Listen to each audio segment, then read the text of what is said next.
नमस्कार विद्यार्थियों।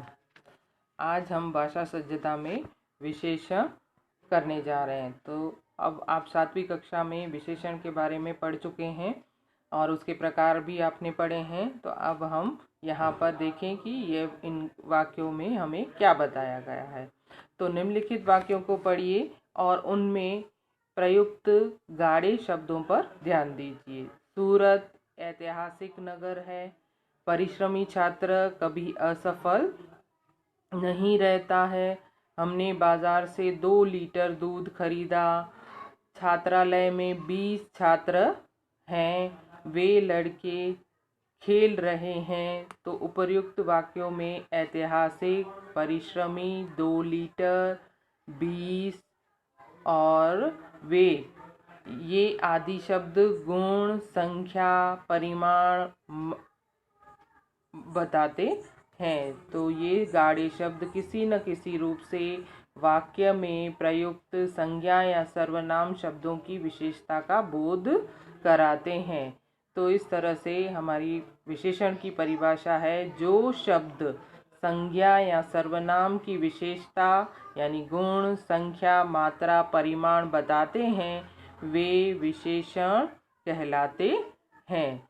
तो आप विशेषण और उसके प्रकार भी पढ़ चुके हैं। तो यहाँ पर कुछ वाक्य दिए हैं, तो उनमें से हमें विशेषण पहचान कर उनके प्रकार बताने हैं।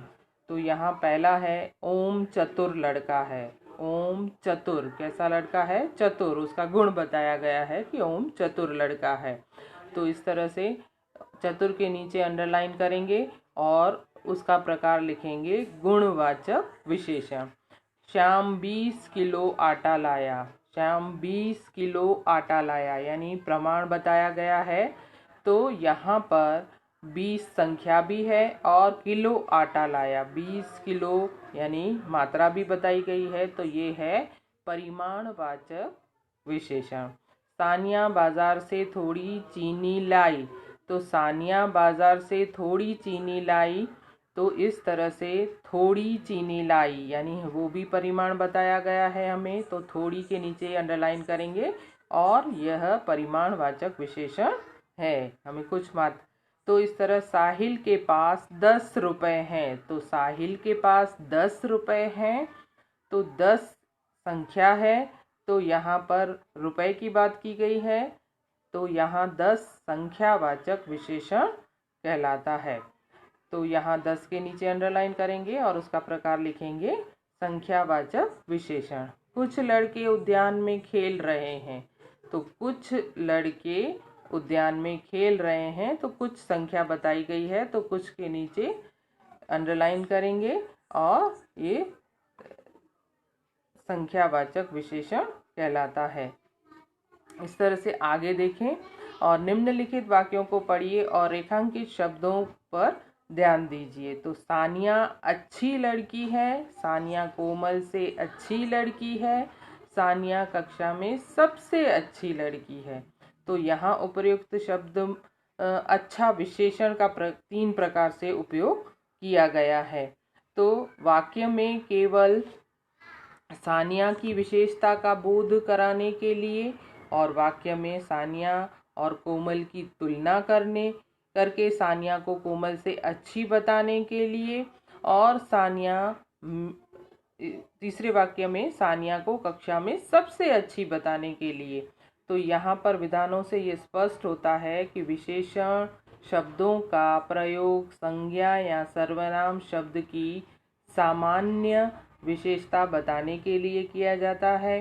फिर संज्ञा या सर्वनाम की विशेषताओं की तुलना करने के लिए, उनमें से एक को दूसरे से कम या ज़्यादा बताने के लिए इसका उपयोग किया जाता है। फिर 2 से अधिक संज्ञा या सर्वनाम की विशेषता की तुलना करके उनमें से किसी को सबसे कम या ज़्यादा बताने के लिए भी किया जा सकता है। तो हम निम्नलिखित विशेषणों का 3 प्रकार से वाक्य में उपयोग कीजिए। तो यहाँ हम सुंदर शब्द का उपयोग भी इसी तरह से कर सकते हैं कि जैसे उदाहरण के तौर पर मैं आपको बताऊं कि हम वही सानिया और कोमल का नाम लें। तो सानिया सुंदर लड़की है। सानिया कोमल से सुंदर है। सानिया कक्षा में सबसे सुंदर है। तो इस तरह से हम ये से 3 वाक्य बना सकते हैं। तो हमें आगे का शब्द है बड़ा, मेहनती, चालाक। तो इन तीनों से हम शब्द बना सकते हैं। जैसे बड़ा, तो हम ऐसे कहते हैं कि सानिया बड़ी लड़की है, सानिया कोमल से बड़ी लड़की है, सानिया कक्षा में सबसे बड़ी लड़की है। उसी तरह से मेहनती, तीसरा हमारा है मेहनती। तो मेहनती के लिए भी कह सकते हैं कि सानिया मेहनती लड़की है, सानिया कोमल से अधिक मेहनती लड़की है, सानिया कक्षा में सबसे अधिक मेहनती लड़की है। और चौथा हमारा है चालाक। चालाक, सानिया चालाक लड़की है, सानिया कोमल से चालाक लड़की है, सानिया कक्षा में सबसे चालाक लड़की है। तो इसी तरह से हम नाम बदल कर भी लिख सकते हैं। इस तरह से 3 वाक्य। तो ये आपको इस तरह से लिखने होंगे। फिर लिंग परिवर्तन। अब लिंग परिवर्तन हम पहले भी कर चुके हैं। तो यहाँ पर भी कुछ शब्द दिए हैं जिसका हम लिंग परिवर्तन देखें। तो सुत, सुता, भवदीय, भवदीया, प्रिय, प्रिया, छात्र, छात्रा, आचार्य, आचार्या, शिष्य, शिष्या। तो इस प्रकार पुल्लिंग शब्दों के अंत में आ प्रत्यय जोड़ने से स्त्रीलिंग बनता है।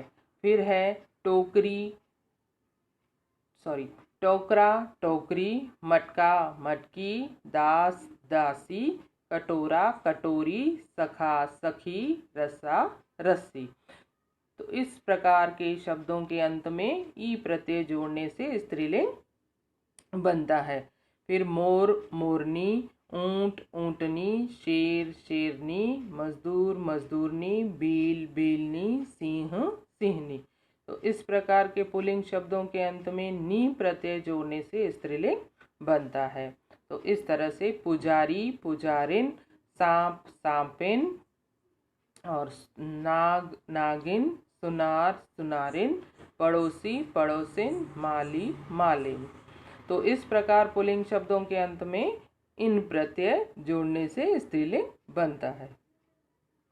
फिर है पंडित, पंडिताइन, ठाकुर, ठाकुराइन, गुरु, गुरुआइन। तो इस प्रकार पुल्लिंग शब्दों के अंत में आइन प्रत्यय जोड़ने से स्त्रीलिंग बनता है। तो डिब्बा, डिबिया, बंदर, बंदरिया, बूढ़ा, बुढ़िया। फिर कुत्ता, कुतिया। तो इस तरह पुल्लिंग शब्दों के अंत में आ को इया से स्त्रीलिंग बनता है। नायक, नायिका, लेखक, लेखिका, गायक, गायिका, बालक, बालिका।